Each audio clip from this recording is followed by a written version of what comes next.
საქართველოში საგამოცდო ციებ-ცხელება ერთიანი ეროვნული გამოცდები უკვე დაიწყო. უმაღლეს საგანმანათლებლო დაწესებულებებში ჩასარიცხად 39,000-მდე აბიტურიენტი იბრძვის. მათ დღეს გამოცდები ქართულ ენასა და ლიტერატურაში ჩააბარეს. საგამოცდო პროცესს დღეს დილიდან ჩვენი გადამღები ჯგუფი ადევნებდა თვალყურს. ნიკა კაბლიშვილი და გოგა ახალკაცი გიამბობთ დეტალებს.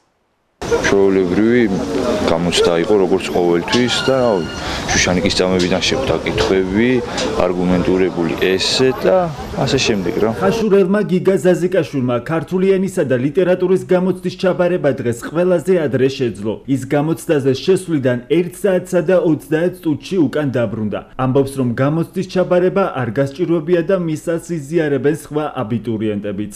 თუ რაღაცა სწავლობდი აუცილებლად ჩააბარებ, ყველაფერმა კარგად ჩაიარა, ჩემი აზრით, კარგი შედეგები უნდა დაიდოს, საატესტატო გამოცდებთან შედარებით. შემხვდა მურმან ლებანიძის ლექსი, ლეგენდად დარჩეს, არგუმენტები იყო და გააზრება კიდე რა მაგის. და კითხვები იყო მე რამოდენიმე. გამოცდაზე შესულ ახალგაზრდებს გულშემატკივარი საგამოცდო ცენტრთან დღეს მთელი დღის განმავლობაში ელოდა. ისინიც ისევე ღელავდნენ როგორც აპლიკანტები.